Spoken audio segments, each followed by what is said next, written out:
అందరికి నమస్తే. మనకు ఢిల్లీ లిక్కర్ స్కామ్ తర్వాత అక్కడ రోజ్ అవెన్యూ కోర్టు ఇచ్చిన డిసిజన్ ఇదంతా చూసిన తర్వాత పొలిటికల్ సర్కిల్ ఒక చాలా పెద్ద చర్చ నడుస్తుంది. అది నిజంగా రేవంత్ రెడ్డికి షాకే.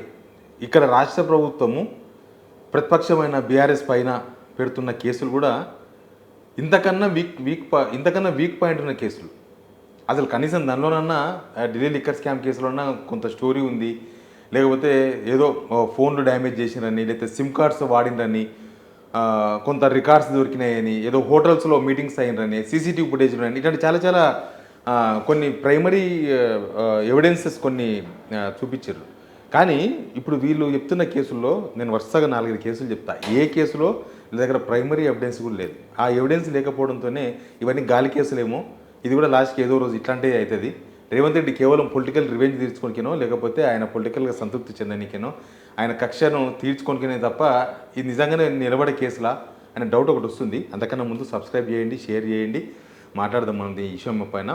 నిజంగా లిక్కర్స్ స్కామ్ కేసులో అసలు ఎంత బిల్డప్ ఇచ్చారంటే బీజేపీ వాళ్ళు ఎలక్షన్స్ కోసం వాడుకోవడానికే ఇచ్చారనేది ఇప్పుడు క్లారిటీ వచ్చింది.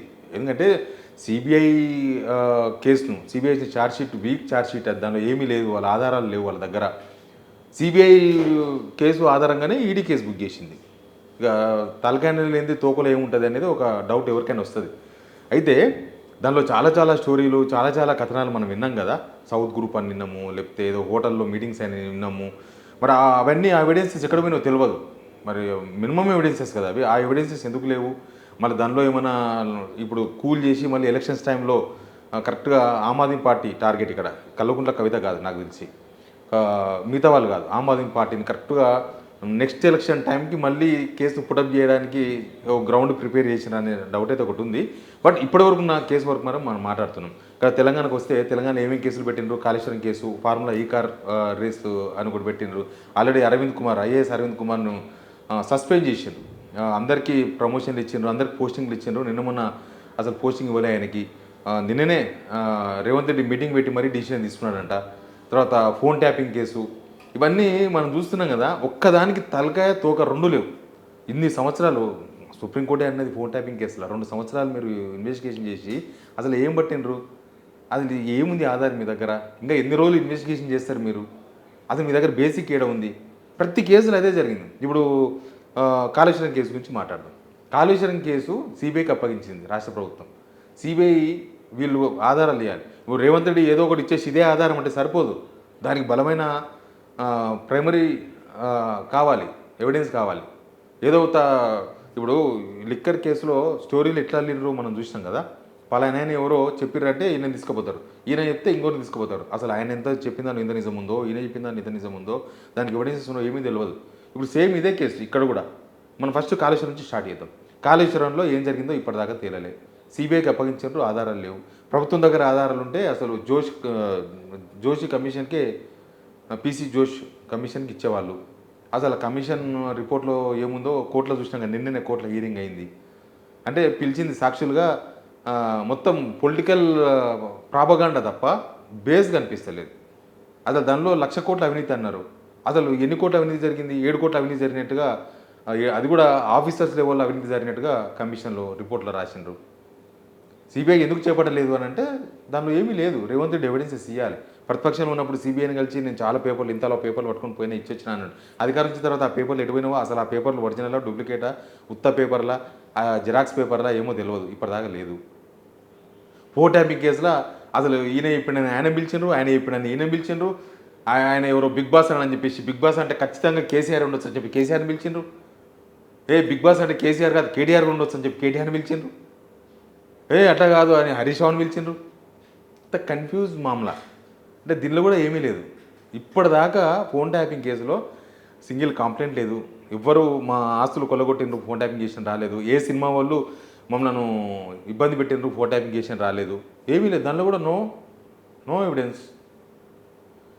ఇక వీళ్ళు ప్రముఖంగా వీళ్ళు నమ్ముకున్న కేసులు అవే కదా. ఫోన్ ట్యాపింగ్, కాళేశ్వరం, ఇవే కదా కేసులు. ఫార్ములా ఈ కార్ అంటే ఉత్త కేసులు. అసలు నాకు అనిపించింది అంత పెద్ద కథ చెప్పి, అంత పెద్ద స్టోరీ చెప్పి, అంత పెద్ద సినిమా చూపించేసి మొత్తం మీద హడావిడి చేసిన ఢిల్లీ లిక్కర్ స్కామ్లోనే దాని దగ్గర ఈ సిబిఐ దగ్గర ఏం లేదంటే వీడి దగ్గర ఏముండవు, సిబిఐ దగ్గరనే ఏమి లేవు అంటే ఇక ఇక్కడ సిట్టులు పిట్టులు ఒక సిట్టు 1 సిట్టు 2 ఏంది అసలు ఏం చెప్పదలుచుకున్నారు? నాకు తెలిసి ఇది రేవంత్ రెడ్డి చాలా వీకెస్ట్ కేసులు ఇవి. ఢిల్లీ లిక్కర్ స్కామ్ స్టోరీలు వాళ్ళు చెప్పిన దాంతో వస్తే అసలు ఇవి తోకమట్టలు, ఇవి తోకమట్టలు అని చెప్పాలి. తలకాయలనే లేనప్పుడు తోకలేముంటుంది, తోక మట్టలేముంటుంది.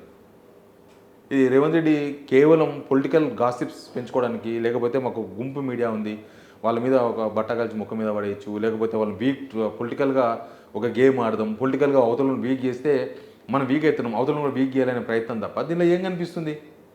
ఇవి సరే ఢిల్లీ లిక్కర్ స్కామ్ కేసు తేలింది, ఇప్పుడు కొంతవరకు తేలింది. సరే తర్వాత హైకోర్టులో తర్వాత ఏం తేలుతుంది, తర్వాత మళ్ళీ ఈడీ ఏం చెప్తే అవన్నీ తర్వాత ఫర్దర్.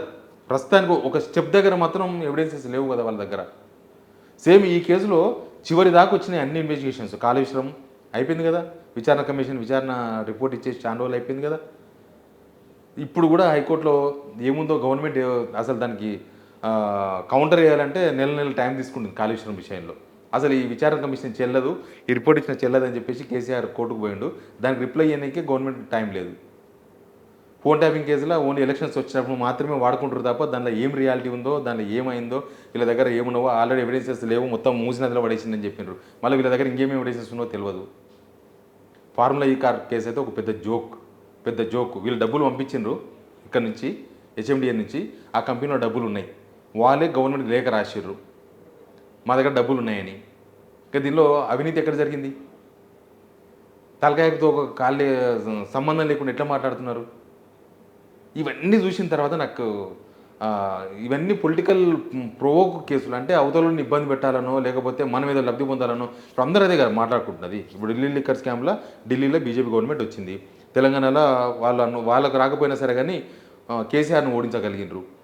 ఢిల్లీ లిక్కర్ స్కామ్ ఎఫెక్ట్తోనే కదా ఓడిపోయింది. ఎంత పనిచేసింది? ఇట్లా మొత్తంగా కూడా రివెంజ్ పాలిటిక్స్లో భాగంగా ఇవన్నీ జరుగుతున్నాయి. లేకపోతే వాళ్ళ అధికారం చేపట్టడానికి చేస్తున్న ప్రయత్నాలు, లేకపోతే వాళ్ళు అవతలను వీక్ చేసే ప్రయత్నాల్లో భాగంగా పడుతున్న కేసులు తప్ప ఆధారాలు లేని కేసులు. ఆధారాలు లేకుండా కోర్టులో పోతే కోర్టులో సిగ్గుపోతుంది. ఇప్పుడు బీజేపీలో సిగ్గుపోయింది.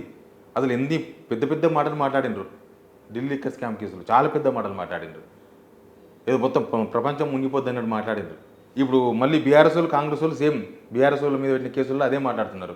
వాళ్ళు ఎవిడెన్సెస్ ఉంటే ఆ ఎవిడెన్సెస్ ఇవ్వాలి కదా, ఇవ్వకపోతే కోర్టులో కేసులు నిలవవు. అవి లొటపీస్ కేసు అని కేటీఆర్ చెప్తే నిజంగా లొటపీస్ కేసు అని వీళ్ళు కూడా చెప్తున్నట్లే కనిపిస్తుంది.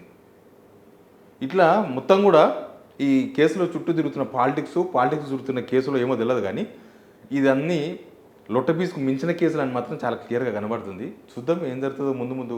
ఏదో నాడు ఈ కేసులో కూడా కోర్టులు ఇట్లాంటివి చెప్పినాయి అనుకో, ఎప్పుడు రోజులు ఒకలాగా ఉండవు కదా, కొన్ని బార్కింగ్ డేస్ వస్తాయి, అప్పుడు చాలా ఇబ్బంది ఉంటుంది. ఇట్లాంటివి ఉంటాయి. ఒక కేసు ఒక కోర్టు చెప్పింది అని అంటే ఇట్లా మాట్లాడిన వాళ్ళు, ఇట్లాంటి ఆరోపణలు చేసిన వాళ్ళు తలకాయ ఏడబెట్టుకోవడం కూడా తెలియదు. ఇప్పుడు బీజేపీల పరిస్థితి అదే. ఎనివే చూద్దాం మనం కూడా. బట్ అంతే, ఇది ప్లీజ్ సబ్స్క్రైబ్.